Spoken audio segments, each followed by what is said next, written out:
Welcome to our Quick Fire Friday podcast.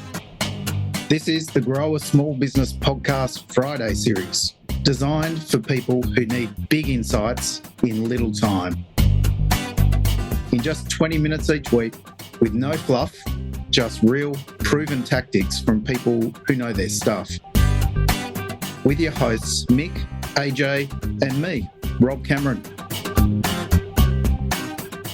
Well, Jeffrey, thanks so much for making the time to catch up today. Look, I think your topic is one that should be of interest to any person who's running a business, whatever size.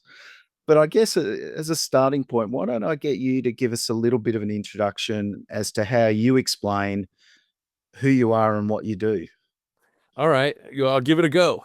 Thanks. First of all, it's great to be here. Thanks for having me. Yeah, I'm a soft skills guy, right? I believe soft skills make strong leaders. Soft skills make strong teams. Soft skills make strong organizations, right? So at the heart of me being a soft skills guy is my master's in communication by way of background. I got a master's degree at San Diego State University. Actually, I attended and survived 18 consecutive semesters at San Diego State, but I pulled 2 degrees out of it, met my wife there, fell in love. Like San Diego State's important to me. Full circle stuff is that I'm now invited back. I'm in my 3rd year of being back on campus, but as a lecturer now. I'm teaching communication classes where I started as a graduate student. So when you're going through the master's and you're teaching public speaking, you learn the modules like nonverbal and audience analysis and critical thinking and persuasion and organizing thoughts, etc. So that has just grown over the years into soft skills, right? Soft skills for strong leaders. So I got into personal professional growth. So I learned how to coach, right? I learned how to get people engaged, get them out of their own way, right? Behavioral intervention and peel the layers of the onion and find the stuff and sweep it away, but also accountability. And one of the things that I learned was I was studying, one-on-one coaching, executive coaching, private coaching, and accountability is that it's always going to feel like an attack unless we're ready to be responsible for our own behavior. So, wow, that's a big, fast forward, I can fill in more details, but one of the ways that I describe my work is I want to make it easy and fun to look within, right? So I have a model that we may end up talking about today. It's a 10-point model that I call the integrity game. And it's just 10 points that each of them are doors to knock on to get into thought leadership. But when we convert the 10 points into question sets and invite people to answer these questions, now we're trying to chip away and Trojan horse the path to looking within. So what we want to do is make accountability non-threatening or less threatening anyway. And I have an imagination for what kind of a world we'd live in if accountability was not threatening at all. We all just willed ourselves into being okay. So and I do have a sense of humor. I'm fast paced. I teach public speaking. Students are terrified of public speaking. So I've developed a stand-up comedy style, dad joke kind of style from the classroom and facilitating and getting people, to laugh their way to the learning. So yeah, very jovial. And I actually, in my career, just as an aside, I probably took maybe 14, 15, 16 trips to Australia in a two-year period. So I'm really happy to be on your show. So, look, I've got 3 or 4 questions here, but I'll stick to the script a little longer. What is it that typically brings the clients to you, and what sort of clients do you tend to work with? I'm guessing there must be some common themes as to why people would come and see you. And I guess given the nature of our listeners, I'm particularly interested into sort of the business owner segment that you work with. Yeah, well, my clients are diverse because I'm communication, so industry agnostic, right? But just ask me the follow-up questions to get in there, but let me stay broad at least up front. When business owners or my clients, when they either themselves need to get excited about something or need their people to get excited, right? So in one category, engagement, right? Engagement. Who are my people and what do they want? Or why don't my people care? Why don't my people care as much as I do? Well, right, what am I? You follow? Like, so frustrated with wanting people to be as engaged as the owner will be, which is, by the way, lesson number 1, they never will be. So accept that, right? Anyway, but engagement. So we know how to get people engaged. We got to take the time to find out who they really are, like really, really, really, who they really, really, really are. Take the time. And then what do they want? Right? The organizations usually know what the organizations want. The owners usually know what they want, right? But do the organizations, the owners, boards of directors, shareholders know what the people want, right? And so that's important to take the time to evaluate that and understand that and help the people get clear on that because, like, well, can you get that here? Right? A lot of people get a job, the money, or out of desperate. Hey, who are you and what do you want? Can you get what you want working in this organization? It's piece that people come to us for. There's a lot of different ways that we can help increase engagement.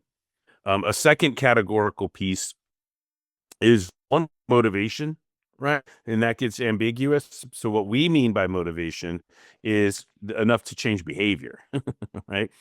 Like to do something you weren't doing or to stop doing some stuff you were doing or increase or decrease, right? Some form of behavioral change, right? So that breaks down into providing strategies, of which there's gazillions of strategies. There's strategies for everything. But we want to match the right strategy for the right culture, the right strategy for the right behavioral style, the right strategy for the right environment and other factors, right? It's not just one size fits all when it comes to strategy. There's multiple paths to the same destination. You got to know who you're dealing with, right? Somebody that gives me a spreadsheet-based strategy is going to miss the mark. Give me a people-based strategy and you got a bullseye, right? So we have to match strategy, right? But the other piece of it, Rob, is behavioral intervention, to use jargon. And that means, check up from the neck up, getting people out of their own way, right? If you give somebody a perfect strategy, and business owners and managers, supervisors, directors, leaders will complain about, I've told them what to do. Why aren't they doing it? We've showed them what to do. They have all the resources right there at their fingertips. Why? Well, it must be a fear, it must be a habit, it must be a limiting belief, must be an emotional addiction. It must be. So a lot of business owners, a lot of managers, a lot of supervisors aren't trained in that aspect of behavioral intervention, is peeling the layers of the onion and finding out what's going on underneath the hood, right? So I am, right? And it's one of my favorite things. Really good at check up from the neck up, getting people out of their own way, holding up a delicate mirror, a loving mirror, but helping people see themselves, right? Okay. And then if I got people engaged and we've got them motivated either by providing the right strategies or getting people out of their own way or both, then the only thing left is accountability. And that's what a lot of, right? It's like, hey, we're a really good lawyer. I'm a good lawyer. We built a good law firm, but we're not good managers. And now, we're too big to stop lawyering to do the management stuff. So can you, okay. Right. But so those are three categorical buckets, but sometimes also I get hired to do curriculum, like the Institute for Canadian Citizenship. I want a bid to create curriculum for their newcomers, for their, newcomers coming over to feel a sense of belonging and inclusion and so forth. So we created soft skills programs for mental health and for coaching for the mentors in the program and career advancement and business development. So as career curriculum, I was brought on by recently a couple of founders of businesses who have successfully exited. And now that they want to, well, they're not done, right? They love the game now. They've gotten to the promised land. So now they want to get back into the game. And what they want to do is create a curriculum, an academy to teach business owners how to exit their businesses. And they've asked me to help them assemble the curriculum around it to create, like the fill in the blank workbooks to support the events that they're going to do, to support the online courses they're going to create in an M&A ecosystem. That's a really fun project because I get to create curriculum. I get to learn more about the subject I would have known in the first place. But then later on, I'll be a speaker and a coach for the curriculum that gets built, working with founders on how to get themselves together, get their businesses together, and then deal with all of the moving parts of a liquidation event, right? Yeah. So Interesting. as a coach, consultant, speaker, trainer, author, I get diverse projects. There's no one typical client. Sometimes a client's just one person that wants to become an author, Yeah. and we'll figure out what their book is, and we'll, so So there's a lot of different. I'm gonna Yeah. just hone in on I guess one area. I mean, it does sound like it crosses through a lot of your work, but I think accountability is such a great theme, and particularly, I guess, the business owners that we work with. I think there's two aspects of accountability that are of interest, and one I think you've touched on it really well, which is, how do I help to hold my team accountable to deliver results that I know they can do. I just need to hold them accountable. But I think there's perhaps another aspect of accountability that is perhaps less talked about, particularly from a business owner perspective, but perhaps it's that self accountability in Yes. that, look, I'm running a business. There's actually no one breathing down my neck. I don't have a boss who's, checking in on me every Tuesday morning to make sure I'm hitting my KPIs. Do you ever get asked to help out much with self accountability? And I guess, at the end of the day, all accountability is self accountability to some degree. But, I'm just interested to know, I guess, is that an area that you've had much work in? Yeah, yeah. With the nuance, okay? It doesn't you normally start there, right? It'll normally start with, oh, my paralegal sucks. Well, okay, Yeah. yeah, well, tell me real quick who hired the paralegal. Yeah, that's I right. did. Okay, all right, all right. Do you Yeah. follow? So Yeah. looking within is the last place. Okay. Um, okay, but this is the deal, right? Anything that feels pressed upon automatically is gonna press back. So it's hey, you need to look is not the first door we knock on, right? We gotta find Trojan horse and grease the skids, and we can't coach everything that moves. We got to be patient and let the opportunities come to us, and right. So you handle the problem in a way that helps them see themselves, if that makes sense. Now, um, the other thing though, when you talk about like holding them accountable to themselves, you talked about KPIs, right?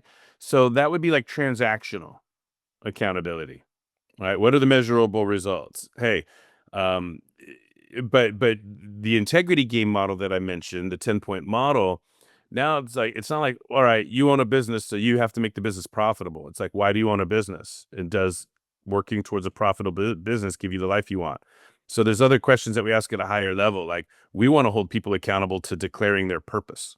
We want to hold people accountable to declaring and optimizing and investing in their gifts and competitive advantages. We want to hold people accountable to knowing and updating their potential, declaring and updating their potential, regularly, right? And we have a way to break that down. And so we have a transformational part of our model that then gets into the transactional part of the model, right? So the integrity game framework lets me help the owners look at their organization, but in the process of doing that, ultimately they look within. And if it's a business owner or a founder, it's funny. Like even an example, like family-owned businesses, right? A family-owned business or an owner-managed business. Like, hey, guess what? I know that you're running this in a way that's consistent with your lifestyle, your patterns, and your habits, and it's working for you. But would somebody else want to buy this? Do you're waiting for your kids to take this over, but do they want to? Yeah. Right? Do they want to own it? Do they want to?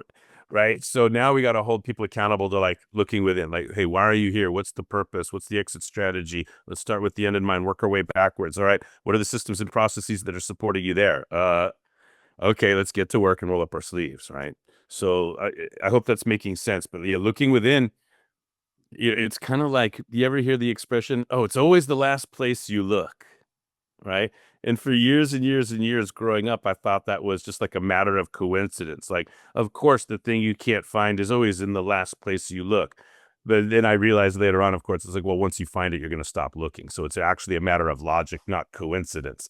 But when it comes to ourselves, it's some messed up combination of logic and coincidence that inside is the last place we'll look. So I'm tongue in cheek and I say, hey, ultimately, that's what all of my work is about, is to make it easy and fun to look within. Well, I was going to say, and I don't know whether you agree with this, but quite often we're reluctant to look within because it's uncomfortable. Either we don't like what we see, or we can see we need to make change, which is also uncomfortable, particularly if you're talking about habits, beliefs, and I think you use the the phrase addictions. I qualify emotional addictions is right. But any chemical addiction, emotions are chemicals. So whether I'm addicted to coffee or I know whether it's exactly coffee what or you're talking about. So yeah. We can be addicted to obsessed, addicted to anger, addicted to victimization, addicted to right.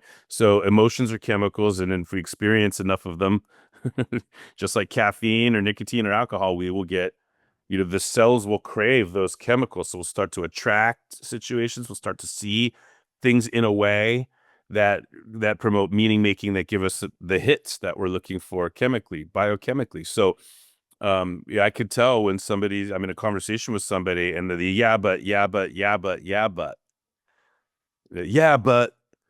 I kind of hear you, but that's not going to give me the chemical that I need. So let me make up some other thing and take the conversation. Let me keep the conversation in this space that gives me the chemical that I'm addicted to. So a lot of business owners aren't trained to recognize that for anything other than just frustration, right? Let alone how to pierce it, intervene in it, help somebody see it in a non-threatening way and agree to work towards it, shifting it. Are you a small business owner who is ready to take your professional growth to the next level? Sign up to the Grow a Small Business weekly newsletter. This is your go-to email every Friday and will take about 2 minutes to read. Join the Grow a Small Business community who, like you, are investing in their professional development. Each week, we curate valuable resources, whether it's expert advice, books, podcasts, industry insights, or actionable strategies. We've got you covered. Leave your email at growasmallbusiness.com/weekly. Look, we've sort of we've circled around it a little bit so far, but could you just briefly tell me about your 10-point model? Yeah, I can. From the top, okay, it's born in the land of accountability. Remember those 3 pillars that I gave: engagement, motivation, and accountability. So the integrity game started out in the land of accountability, and I have curriculum for coaching and leadership training, so I can train anybody how to coach or how to be a better leader, knowing what a coach knows how to do, right? So the integrity game started, Rob, as just a dialogue. That's what that was the name for it. And it was in the part of the accountability training where, what does a coach do when somebody commits to something in one session and then they come back to the next session having not done what they had committed? What do we do? And I said, all right, time to play the integrity game. Yeah. Okay. And so do you see, I'm trying to make it jovial and light and fun, but basically like getting that time to confront you. Yeah. And like, this sucks for both of us. So let's make it light and fun. You know what you hear the tone in my voice. Yeah. So the integrity game, it started off as just a 3-step dialogue that the coach needs to initiate and stick to when somebody commits to something in one session and they come back to the next session having not done it. Number 1, get them to own it. Why didn't you do that? It's got to be an I statement rather than an excuse or a blame shift, right? Once they own that they are the ones responsible for not getting it done, then step number 2 is, what consequences? All right, what are the consequences of that not being done? You have to get them to talk through if there are any consequences of not being their word and not doing the thing, right? 1 is relationship to the word, and 2 is progress towards the goal. So those are usually the 2 categorical consequences, but you got to help the person see that, right? And once they see that, now you've got a little bit of psychological leverage with your client, right? So then the 3rd step is to decommit or recommit, right? Like, shit or get off the pot, if I'm allowed to say that. I know I'm talking to an Australian. Usually you guys are okay with. Yeah, I'm pretty safe there. I was speaking one time in Melbourne. I'm like, is it okay if I use? They're like, oh, I'm effing. It was great. It made me feel so comfortable right away. So I know my audience a little bit here. Thank you, Rob. But so that's how the integrity game started. Okay, but then as I years and years go by, I was invited to do a keynote for the Specialty Advertising Association in California. And when I gave them a list of potential topics, I thought it was boring. So I put the integrity game on there just to spice up the list a little bit. And they came back and they chose it. And next thing I know, I was like, all right, I got to develop a 45-minute keynote. And this model that I had been kind of working with, this concept of integrity that I've been working with, it started to formalize. And here's what's different about it. Okay. Most people, when they use the word integrity, right? And I've tested this in lots of public speaking all over the world. In fact, how many of you believe you have integrity? Everybody will raise their hand. Right. And then I'll joke and, all right, repeat after me. I do solemnly swear not to shoot the messenger 45 minutes after the keynote, right? And they laugh, right? Because I'm about to challenge you on that. You all believe you have integrity. But what I do is I slow it down, because here's the thing. All right, let's make sure we're talking about the same thing. I don't want to offend anybody in my audiences, right? So when I ask, what is integrity? I always get two answers. Somebody will say, be your word and do what you say you're going to do. Right. And then people will all right, we pin that on the board. I get the head nods and I see people agreeing with that. And then somebody else will say, all right, well, do the right thing regardless of who's watching. Do the same thing when nobody's watching as you would when somebody is watching. Right. So it's funny that people's understanding of integrity is you weren't your word and you didn't do the right thing. But when I say how many of you have integrity, 100% of the hands go up. It's amazing. Right. So this is at the high level where I'm starting to warm people up to look within, right? How can that be that I got a lucky room? Like, you all seem to be really highly aware of all these other people out there in the world that aren't their word and aren't doing the right thing consistently. Yeah. But somehow I should buy a lottery ticket tonight because I've got an audience that has 100% people in this. Okay, this is fun. And so people start to, get a little uncomfortable. But the idea is those two answers are good, but they're not good enough. Okay. So first of all, what I like about them, this is what's different. When we do what we say we're going to do, we have brought together our word with our behavior. There's an integration of word and behavior. They're together. And then when we do the right thing, regardless of who's watching, there's an integration. There's a coming together of behavior with morals or values or ethics or North Star, moral compass, whatever you want to call it, right? Higher power, whatever's guiding you, okay? But there's still an integration that occurs, right? Yeah. A coming together.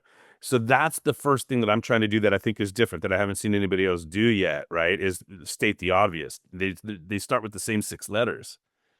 But nobody, when I ask, all right, what is integrity? Nobody voices the concept. Nobody uses the word integration.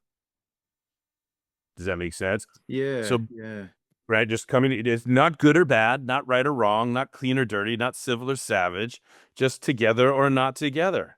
But what most people do is they're righteous when they claim to have integrity, and they're judgmental when they are defining it, when they see it, lack of it in others, right? So the first thing the integrity game wants to do is remove the judgment, the vibration of judgment from our usage, right? This is the thought leadership level, right?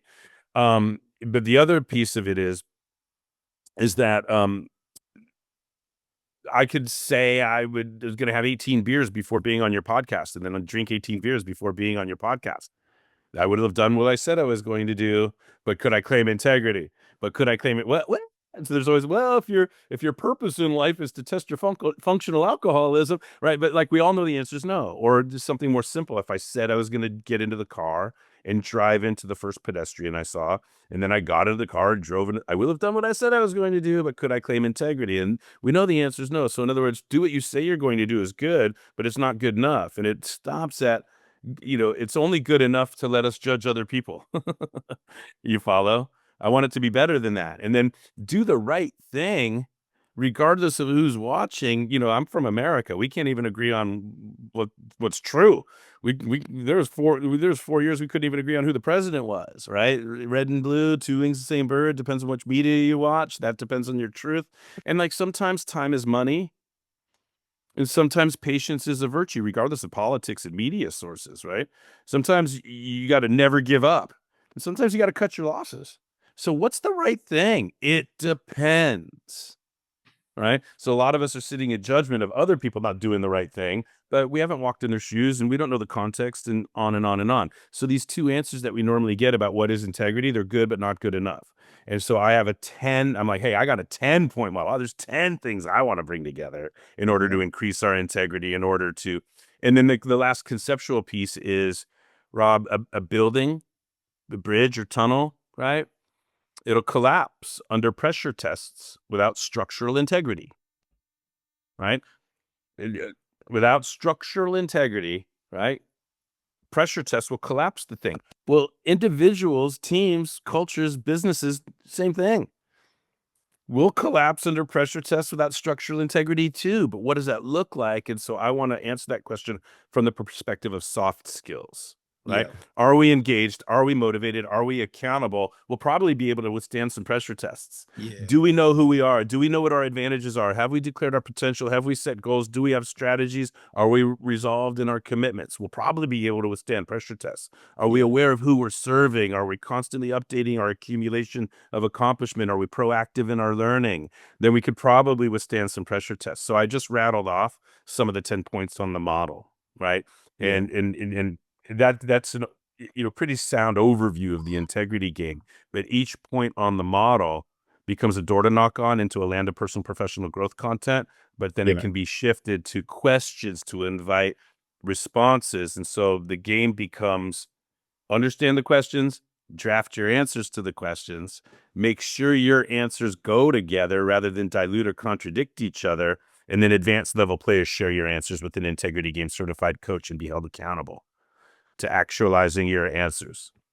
Look, I think, coaching and accountability, such powerful concepts. And, we've covered a lot of ground already. I'd love to keep talking for for a lot longer, but unfortunately we're running a bit tight on time. But look, I'm not quite sure where we go with this question, but I guess if you had to offer one piece of advice or a recommendation for a business owner that's listened to the conversation today, some sort of actionable thing that they could take away from this conversation when they rejoin their team, what might be one thing? And I know, I know it's difficult to boil it into one, but If it was one thing for business owners, yeah, I'm torn. I guess I'm going to say, for me, from my perspective, for the context of this interview, I'd say start lining up your trusted advisors now, right? And when I say trusted advisor, I'm not trying to be like flippant about the language that sometimes we hear those words like, oh yeah, I know what that is. No, I mean trusted advisors, because the second piece of this is start with the end in mind. Business owners, what's your exit strategy, right? What are you going to do with this business? Are you going to sell it? Are you going to dissolve it? Are you going to give it to? What's the exit strategy? And then are you functioning is everything that you're doing on a day-to-day basis right now integrated with your end game, right? So we build our businesses, and then we're getting caught in growth phase, and we're building the airplane at 30,000 feet. We forgot to put some wheels on. Maybe the seats aren't done yet, but we're flying. And next thing we know, we're trapped in this thing that doesn't know how to land. It's got no wheels on it. And right. And we built these habits and patterns and pressures, and it's just, you follow. So, avoid assumptions, avoid you being in your own way, line up your trusted advisors now. Cause when it's time to get out of the business, you're going to need the wealth planner, the registered investment advisor. You're going to need the M&A attorney. You're going to need if you're going to sell it to anybody, you're going to need to get through due diligence.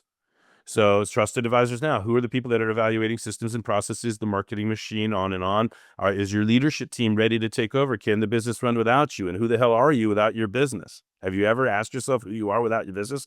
Let's play the integrity game. So that's a whole area to explore in itself. Yeah, so I swung for the fences though on the one thing. If I can, anyway. Yeah, that's good. That's good. Look, if this conversation has triggered some interest from our listeners, where can they find out a bit more about you and your work? Okay, I'm very easy to find on LinkedIn.